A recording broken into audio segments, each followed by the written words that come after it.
మనుష్యాణం సహస్రేషు కశ్చిద్యతతి సిద్ధయే యతతామపి సిద్ధానాం కశ్చిన్మాం వేతి తత్వతః. వేల మందిలో ఏ ఒక్కరో పరిపూర్ణ సిద్ధి కోసం ప్రయత్నిస్తారు, మరియు పరిపూర్ణ సిద్ధి సాధించిన వారిలో ఎవరో ఒకరు మాత్రమే నన్ను యథార్థంగా తెలుసుకుంటారు. ఈ శ్లోకంలో సిద్ధి అన్న పదం పరిపూర్ణత కోసం వాడబడింది. పదానికి ఎన్నో అర్థాలు ఉన్నాయి. సిద్ధి అన్న పదానికి సంస్కృత నిఘంటువు నుండి కొన్ని అర్థాలు ఇక్కడ చూడండి.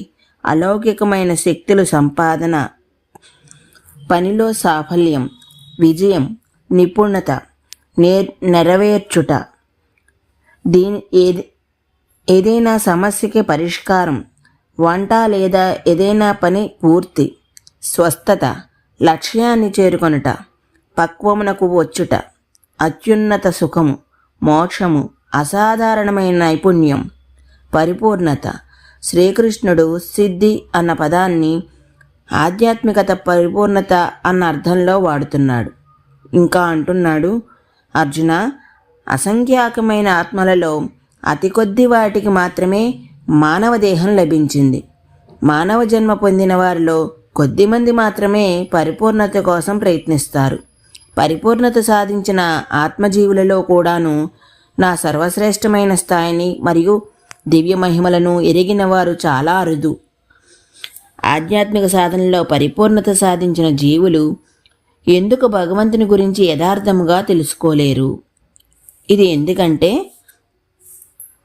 భగవంతునిపై భక్తి లేకుండా ఆయన గురించి తెలుసుకోవటం కానీ ఆయన్ని గ్రహించటం కానీ సాధ్యం కాదు. కర్మ, జ్ఞానం, హఠాత్ యోగాలు, ఇతర మార్గ ఆధ్యాత్మిక సాధకులు ఆయా సాధనతో పాటు భక్తి కూడా జోడించకపోతే భగవంతుడి గురించి తెలుసుకోలేరు. భగవద్గీతలో ఈ విషయాన్ని శ్రీకృష్ణుడు పదే పదే చెప్తున్నాడు. ఆయన సర్వాంతర్యామి మరియు సర్వభూతములు ఆయన యందే స్థితమై ఉన్న సరే ఆయన భక్తి ద్వారా మాత్రమే తెలుసుకోబడతాడు. ఓ అర్జున, అనన్యమైన భక్తి చేత మాత్రమే నేను నిల్చుని ఉన్న నన్నుగా యథార్థంగా తెలుసుకోబడతాను.